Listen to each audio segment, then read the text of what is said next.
Je m'appelle Line Le Gall et je suis maître de conférence au Muséum national d'histoire naturelle. Dans le cadre de l'appel à projet du Sésame, on se propose de développer un projet pour mettre en évidence l'impact du changement climatique sur les algues le long des côtes européennes.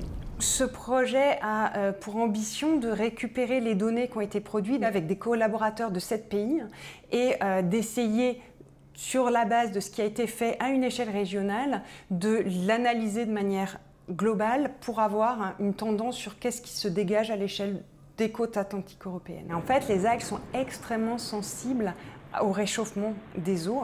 On sait que la distribution des algues est fortement dictée par la température des eaux. Donc si les eaux se réchauffent, il y a fort à parier que les algues qui vont pousser dans ces lieux donnés vont changer. Donc suite au réchauffement des eaux, on a eu des espèces qu'on connaissait, qui étaient généralement localisées sur les côtes du Portugal ou les côtes d'Espagne et que l'on retrouve aujourd'hui en Bretagne et même pour certaines de manière plus nord. Donc oui, on a de manière générale une tendance à une remontée vers le nord des espèces septentrionales.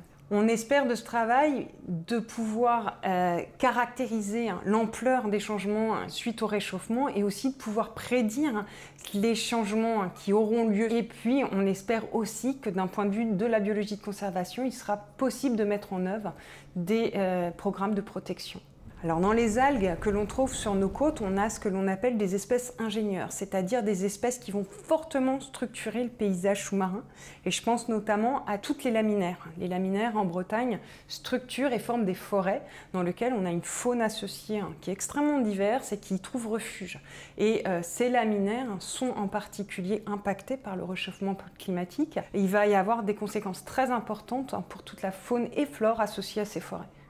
Historiquement, l'histoire de la phycologie, donc l'histoire de l'étude des algues, a commencé en France et en Angleterre, avec toujours un certain jeu de compétition entre les deux pays. Et donc, les collections du Muséum national d'histoire naturelle sont extrêmement riches et parmi les plus riches au monde.